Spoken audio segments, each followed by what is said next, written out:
Musim 2025-2026 membawa angin baru ke Old Trafford. Ada suasana berbeda dibandingkan setahun lalu. Para pemain tampak lebih hidup, lebih kompak, dan tak lagi seperti rombongan turis yang kebetulan mengenakan seragam merah. Ruben Amorim, pelatih muda Portugal yang datang dengan reputasi membangun tim berenergi tinggi, berhasil menularkan semangat pressing dan struktur permainan yang jelas. Beda dengan musim 2024-2025 yang penuh tawa getir, saat itu United lebih sering jadi bahan olok-olok, kalah dari tim papan tengah, tersingkir di kompetisi Eropa dan nyaris tak ada identitas permainan. Kini ada harapan baru. Mereka sudah punya penyerang murni dalam diri Benjamin Sesko. MU juga punya daya gedor baru dari Cunha dan Bryan Mbeumo. Namun melihat apa yang terjadi, setidaknya dalam 2 pekan terakhir, MU masih punya masalah lama yang belum diperbaiki. Iya, lini tengah yang keropos. Betulkah? Dan bagaimana United perlu mengatasinya?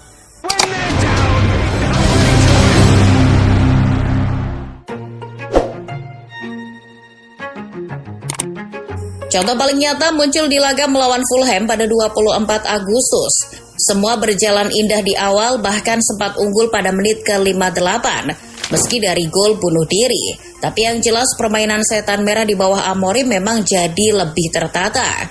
Tapi Manchester United tetap ada kelemahan, di mana saat stamina menurun, pressing kendor membuat Fulham dengan mudah menekan balik. Bruno Fernandes yang diplot Amorim lebih dalam sebagai gelandang tengah mulai kehilangan tenaga di sisa laga. Itu wajar sebab dia bukanlah box-to-box sejati. Pada sisi lain, Amorim menarik keluar Casemiro dan memasukkan Manuel Ugarte, pemain yang secara murni juga gelandang bertahan, namun tetap beresiko apalagi laga masih punya sisa waktu cukup panjang. Hasilnya, kontrol pertandingan hilang. Fulham mendapat ruang, membangun serangan dan United kembali terseret dalam pola lama. Panik, tidak rapi, lalu kehilangan poin. Craven Cottage seolah menjadi cermin besar yang memantulkan kelemahan inti bahwa United tidak punya gelandang dominan. Amorim sendiri paham benar apa masalahnya. Dalam penjelasan mantan pemain setan merah, Gary Neville, ada alasan kenapa pelatih Portugal itu sering mencadangkan Ugarte dan Meno, yakni ingin memberitahu bahwa timnya butuh seorang gelandang. Analisisnya jelas, Casemiro bukan solusi jangka panjang. Ugarte masih belum terbukti sebagai jangkar kelas Premier League. Sementara Meno belum bisa memenuhi ekspektasi Ruben Amorim. Lalu bagaimana dengan Bruno? Cukup jelas mantan pemain Udinese itu lebih efektif sebagai pemain bebas atau gelandang serang. Amorim mungkin berhasil mengubah sistem pressing dan struktur penyerangan. Tapi tanpa pondasi di tengah, itu ibarat membangun rumah mewah di atas tanah rawa. Di bursa transfer, sejumlah nama dikaitkan, salah satunya Carlos Baleba dari Brighton. Gelandang muda asal Kamerun itu dikenal punya fisik tangguh, stamina prima, dan berani duel.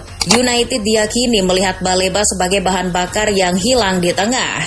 Selain itu ada nama Andre Santos, gelandang Brazil yang dimiliki Chelsea. Dalam pemberitaan media Inggris, United sempat melakukan pendekatan saat berdiskusi soal Alejandro Garnacho. Santos dipandang punya kombinasi yang langka, yaitu teknik elegan ala pemain Samba, tapi juga mampu mengontrol lini tengah. Masalahnya Chelsea enggan melepas.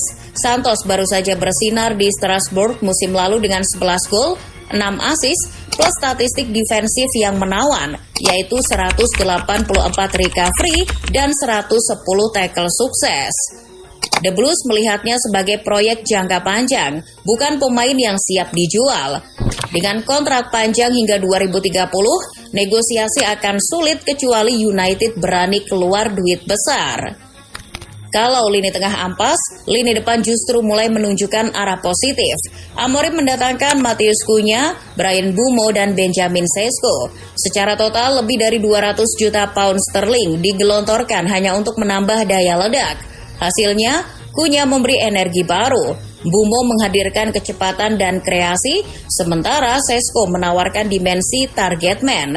Tapi jelas semua butuh adaptasi. Sangat jarang pemain baru bisa langsung nyetel dan paham satu sama lain, apalagi ketiganya baru sama-sama mendarat di Manchester musim 2025-2026 ini. Nah, kalau kita lihat secara garis besar, lini serangan United memang kadang tampak canggung. Sesko misalnya, hanya menyentuh bola 7 kali dalam 38 menit lawan Fulham. Itu sinyal bahwa integrasi lini depan belum sempurna. Namun fans masih bisa maklum, adaptasi trio baru jelas wajar, setidaknya sektor depan kini punya bahan bakar. Tinggal bagaimana Amorim menemukan oli mesin di tengah untuk membuat semuanya berjalan halus. Situasi Manchester United saat ini sedikit mengingatkan kita pada awal era Jurgen Klopp di Liverpool. Waktu itu The Reds punya serangan ganas, Salah, Mane, Firmino, tapi lini tengah mereka sering jadi masalah. Klopp butuh waktu beberapa tahun hingga akhirnya datang Fabinho. Kehadiran pemain Brazil itu membantu Liverpool tidak hanya mencetak gol banyak tapi juga memenangkan banyak trofi. United kini berada di fase serupa. Amorim telah menanam fondasi terutama dalam menyerang, tapi tanpa gelandang kokoh mereka akan terus kesulitan menjaga keseimbangan. Pada sisi lain, sebagian penggemar setan merah melihat adanya progres nyata, tapi ada pula yang frustasi dan membandingkannya dengan City yang punya Rodri, Arsenal dengan Declan Rice, bahkan Chelsea dengan Enzo Fernandez.